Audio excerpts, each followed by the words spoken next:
Vamos começar. São 19h30. Vamos dar início aos nossos estudos de toda quarta-feira, com a graça de Deus, Jesus, os Espíritos instrutores, todos os benfeitores que sempre se colocam ao nosso lado para esse trabalho de aprendizado. Somos muito agradecidos a todos e principalmente a oportunidade de estarmos aqui mais uma vez. Mais uma semana se passou e com a graça de Deus aqui estamos. Pedimos à espiritualidade que zele pelo equilíbrio vibratório no ambiente dessa sala, não permitindo a presença de entidades que não estejam alinhadas com os propósitos da reunião, principalmente aquelas que nos distraem, nos tiram a concentração, nos afastam dos propósitos que nos trouxeram aqui para essa noite de estudos. E aos encarnados pedimos as preces, a elevação do pensamento, as vibrações, para que possamos estabelecer uma aliança sólida com os nossos irmãos do plano espiritual e a partir dessa aliança recebemos todas as vibrações, todos os benefícios, toda a ajuda que a espiritualidade coloca à nossa disposição. Pai nosso que estais no céu, santificado seja o vosso nome, venha a nós ao vosso reino, seja feita a vossa vontade, tanto na terra quanto no céu. O pão nosso de cada dia, dai-nos hoje, Senhor. Perdoa, Pai, as nossas dívidas, as nossas ofensas, assim como nós perdoamos aos nossos devedores e aos nossos ofensores. E não nos deixeis cair em tentações, mas livra-nos de todo o mal, que assim seja. Muito bem. No livro O Céu e o Inferno, estamos aí no capítulo 7, vamos encerrar hoje o capítulo 7, na segunda parte. Capítulo esse que trata dos espíritos endurecidos. E hoje nós vamos estudar aí a comunicação da Ximene. Não sei se é essa a pronúncia, mas está aí. Essa comunicação aconteceu lá na cidade de Bordeaux, em 1862. Lembrando, então, são os espíritos endurecidos, Hoje é a última comunicação desse capítulo aí.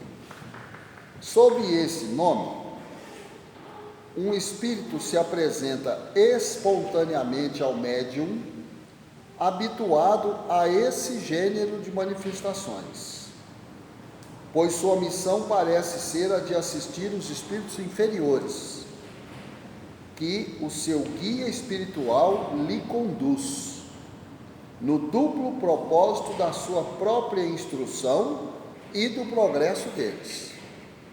Então, olha que parágrafo introdutório elucidativo, É um médium que está acostumado com esse tipo de manifestação de espíritos inferiores, aqui no caso, espíritos endurecidos, E é uma missão desse médium. E ele tem um duplo propósito. Ele trabalha para a própria instrução dele, do médium, e o progresso dos espíritos que se apresentam espontaneamente para a comunicação. É uma nobre missão, sem dúvida alguma. Né? Aí ele pergunta, a primeira pergunta que ele faz ao Espírito: quem sois? Esse nome é de homem ou de mulher? É uma pergunta que o médium faz. Quem sois? Né? Esse nome, Ashtimene, é de homem ou de mulher? Aí o Espírito responde: de homem, e tão infeliz quanto possível, sofro todos os tormentos do inferno. É um espírito que está bastante perturbado, né? Agitado. Outra pergunta: mas se o inferno não existe, como podeis sofrer-lhe as torturas? Aí o Espírito responde: pergunta inútil. Pergunta inútil. O médium comenta: compreendo, mas outros precisam de explicações. Quer dizer, o médium compreende essa resposta, mas outras pessoas, que talvez até estivessem presentes lá na reunião, e depois estudando essa comunicação, precisam de mais explicações. Mas, quando ele é a primeira vez, seria bom você explicar para ele o que é isso, uma reunião mediúnica. No livro, como que você chama? Gustavo. Ô Gustavo, esse livro, do Céu e o Inferno, é uma das obras básicas da doutrina. Tem 5 obras básicas, essa é uma. E nós estamos estudando esse livro já há algum tempo. Nós estamos na segunda parte dele, aonde é uma série de comunicações de espíritos endurecidos. Então nós já estudamos o grupo dos suicidas, o grupo dos criminosos, então várias categorias, né? Espíritos infelizes, e agora nós estamos estudando aqui os espíritos endurecidos. Hoje é a última comunicação. Esse espírito se manifestou espontaneamente na reunião aqui, mediúnica, em Bordeaux, 1862, e isso, obviamente, foi transcrito no livro Céu e Inferno, que nós estamos aqui estudando. A primeira parte desse livro, Céu e Inferno, tem explicações muito importantes sobre os fundamentos da doutrina espírita. É uma coisa assim que não pode deixar de ler. E aí na segunda parte vem as comunicações, os exemplos, que seria o quê? A parte, vamos assim dizer, prática de tudo que é falado na primeira parte, que é teórica. É uma explicação dos fundamentos da doutrina. Então, aqui nós estamos vendo essa comunicação agora. Se tiver dúvidas, pode perguntar. Viu? Muito bem. Aí o Espírito comenta, né, depois desse comentário que o médium fez, que ele compreende, mas outras pessoas precisam de explicação. Aí o Espírito fala: isso pouco me incomoda. Não estou nem aí se outros estão precisando de explicação. Espírito endurecido, atrasado. Não é surpresa uma resposta dessa, né? Aí o médium fala: o egoísmo não será uma das causas do vosso sofrimento? Porque essa resposta que o Espírito deu, isso pouco me incomoda, deixou bem claro o egoísmo que está enraizado nele, né? Aí o médium fala: não seria esse egoísmo uma das causas do vosso sofrimento? Aí o Espírito responde: pode ser. Não assumiu, mas também não negou. Pode ser. Em outras palavras, né? Esse Espírito não está nem aí com nada. Outra pergunta: se quiser de ser aliviado, pergunta não, comentário, começai repudiando as más tendências. É o médium orientando o Espírito. O médium tem essa função, orientar o Espírito que se apresenta na comunicação, né? Se quiser ser aliviado, começa repudiando as más tendências. E essa tendência dele aqui para o egoísmo é uma tendência péssima, né? Não precisa nem falar. Aí o Espírito responde: não te incomodes com o que não é da tua conta. Em outras palavras, fica na sua. Principia orando por mim, como praticas com os outros, e depois veremos. É jogo duro. Reza aí para mim, mano. Reza que tá bom demais. Não se incomode com a minha vida. Aí o médium fala: a não me auxiliardes com o vosso arrependimento, a prece pouco valor poderá ter. Aí o médium deu o troco nele, não aliviou não.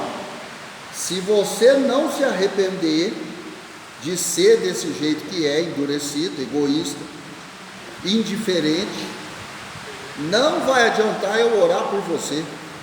De fato, né? A oração é via de mão dupla. Não é porque eu estou orando que o outro vai ser beneficiado.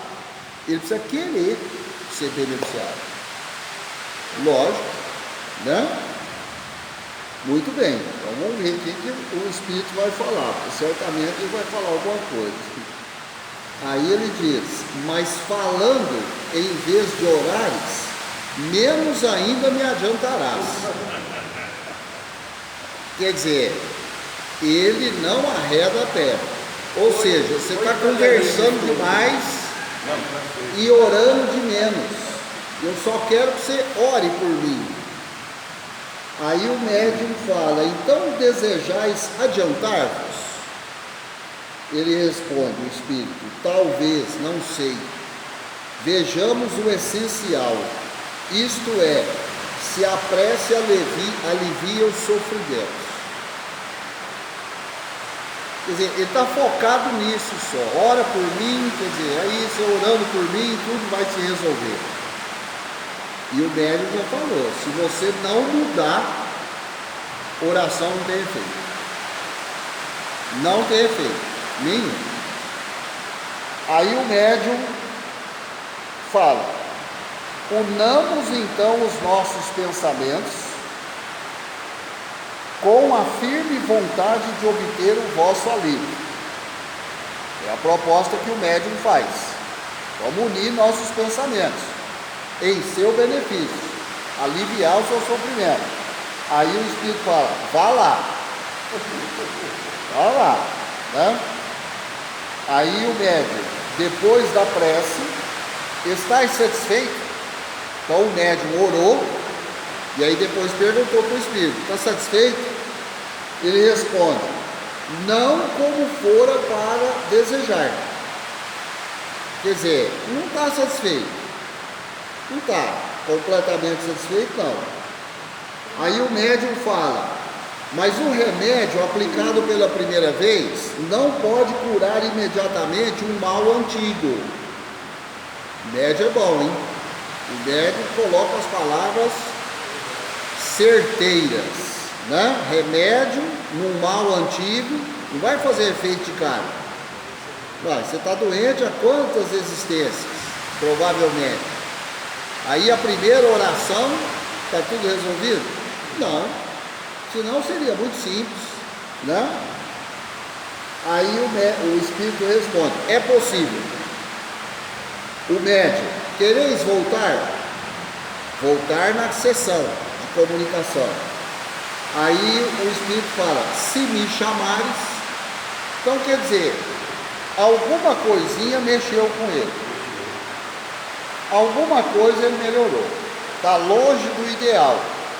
Aos nossos olhos, pelo menos, acho que todo mundo concorda que ele não melhorou, não. Mas, em vista do começo da sessão, dando umas respostas, né, grosseiras, ríspidas. Então, se me chamar, eu volto. Menos mal. Aí agora quem vai se manifestar é o guia da médium. Então é uma mulher, a médium, né? O guia da médium. Filha, é o guia que está falando, viu? Filha, se referindo à médium. Terás muito trabalho com esse espírito endurecido. Até nós já vimos isso. Mas o maior mérito não advém de salvar os não perdidos. Coragem, perseverança e triunfarás afinal. Não há culpados que se não possam regenerar por meio da persuasão e do exemplo, visto como os espíritos, por mais perversos, acabam por corrigir-se com o tempo. A lei do progresso é para todos. Pode pegar o pior espírito, o pior, o mais inferior. A lei do progresso vai aplicar a ele também, né? O fato de muitas vezes ser impossível regenerá-los prontamente não importa na inutilidade de tais esforços. Então o guia está falando para a médium: paciência, não desanima. Tem situações que é mais difícil mesmo, não? Muito bem. Mesmo a contragosto, as ideias sugeridas a tais espíritos fazem-nos refletir. São como sementes que cedo ou tarde tivesse de frutificar. Não se arrebenta a pedra com a primeira marretada. Ficou bem claro, né? É igual ele falou lá durante a conversa com o espírito. Um mal que está enraizado há muito tempo em você. Não é a primeira dose do medicamento, que é a oração, que vai resolver, né? Isso que te digo pode aplicar-se também aos encarnados. E tu deves compreender a razão porque o Espiritismo não faz imediatamente homens perfeitos. Realmente, o Espiritismo nunca prometeu rapidez, agilidade. Não, na primeira intervenção e tudo está resolvido. Não existe isso da doutrina. Não existe, né? Nós sabemos que às vezes tem que se ministrar um medicamento durante uma existência inteira, ou várias existências. Vai depender do quanto aquela característica inferior está enraizada naquele espírito. Então não é com uma intervenção que está acabado, não, né?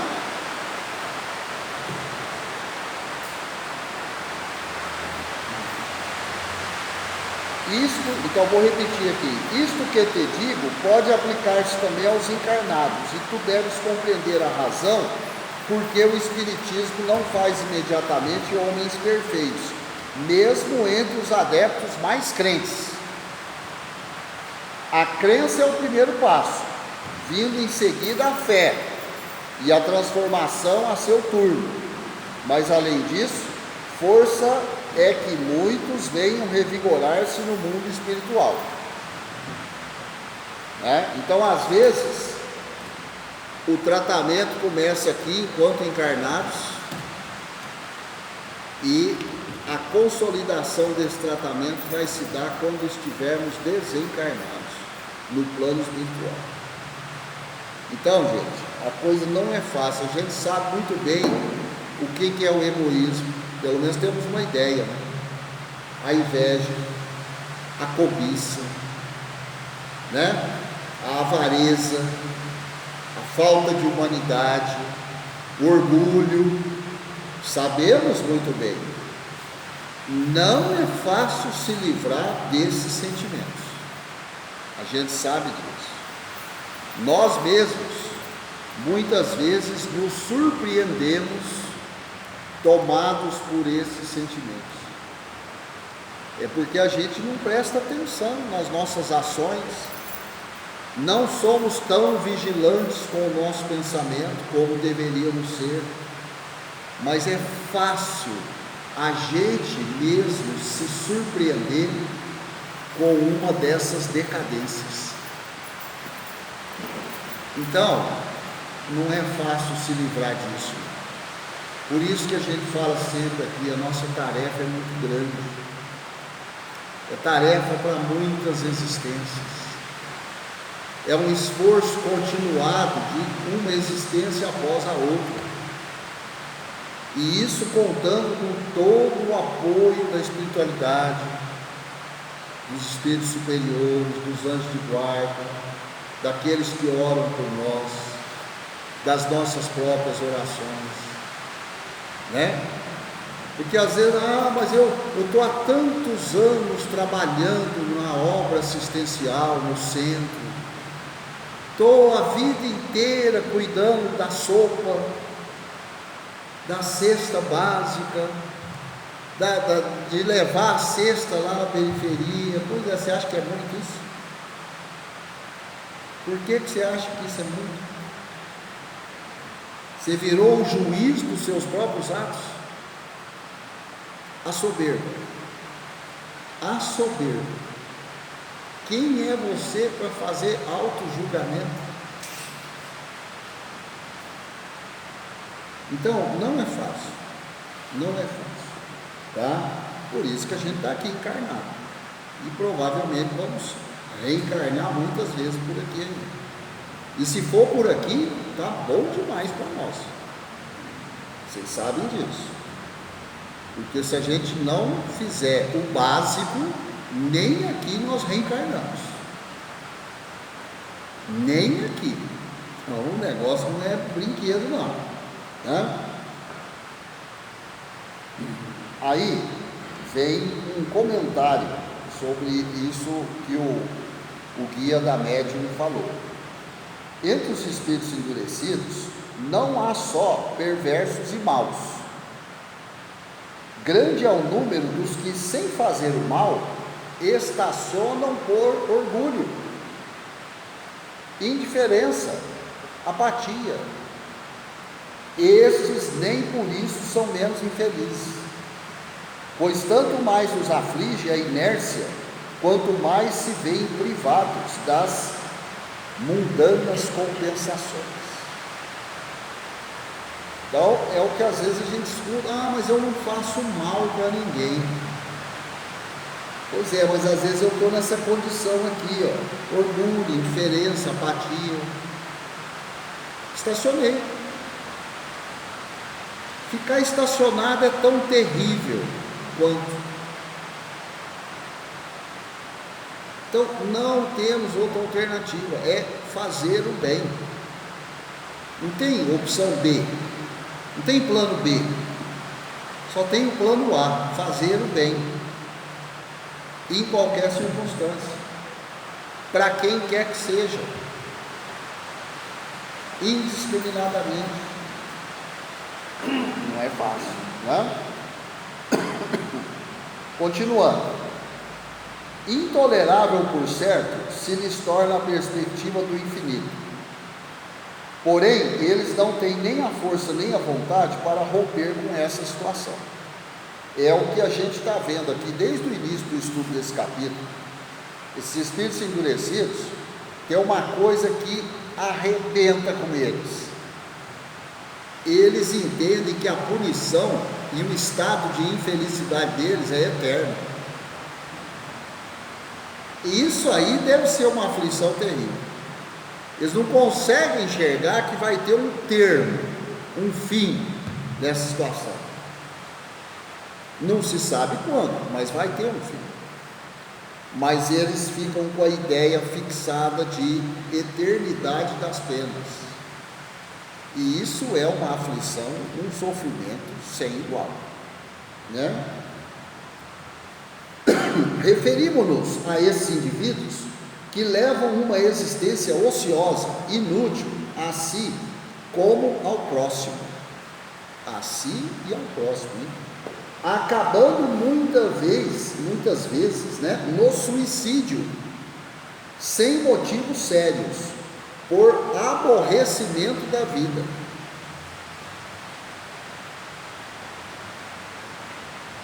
Aborrecimento da vida. O cara simplesmente vai lá e dá fim à própria vida. Olha que ponto chega. Em regra, tais espíritos são menos passíveis de imediata regeneração do que os positivamente maus. Olha a gravidade disso. Os apáticos, indiferentes, orgulhosos, às vezes estão numa situação mais difícil do que aqueles que são positivamente maus. Olha isso que está escrito aqui. A gravidade. A apatia, olha o que a apatia representa. É mais difícil regenerar um espírito em apatia, indiferença, orgulho, do que às vezes um espírito que é mau. Visto como estes, ao menos, dispõem de energia, e uma vez doutrinados, voltam-se ao bem, com o mesmo ardor que lhes inspirava o mal. Eu tenho certeza que muitos de nós aqui nessa sala estamos surpresos com isso que está escrito. Tem muito sentido isso daí. Tem muito sentido. Quer dizer, a indiferença cria uma situação tal ao espírito, né, que ele não consegue sair da inércia que ele está. Por isso que é uma regeneração difícil. Por isso que a gente viu a comunicação aqui que se desenrolou de uma forma complicada. É porque o médium foi muito perspicaz, muito sábio, muito experiente, a médium, né? E conduziu de boa. Mas se não pega um médium aqui com uma certa experiência, ia bater de frente com o espírito. E não ia virar nada, porque um espírito desse aqui, indiferente, apático, nada bate de frente com ele. Ele não está nem aí. Uai, lembra a resposta que ele deu lá? Você está preocupado demais comigo. Eu só quero que você ora por mim, ponto. Você não entendeu ainda? Isso é a resposta. Cuida da sua vida. O Espírito falou, foi isso para o médico. Continuando. Aos outros, muitas encarnações se fazem precisas. Aos outros quais? Aos apáticos, para que progridam. E isto pouco a pouco, domados pelo tédio, procurando para se distraírem qualquer ocupação que mais tarde venha transformar-se em necessidade. Então essa é a explicação que o guia do médium deu. Terminamos o capítulo. Agora, na próxima semana, a gente começa aí o capítulo 8, expiações terrestres. Expiações terrestres, tá? Vão continuar as comunicações, só que agora são expiações terrestres, quer dizer, espíritos que estão encarnados, que vão se comunicar.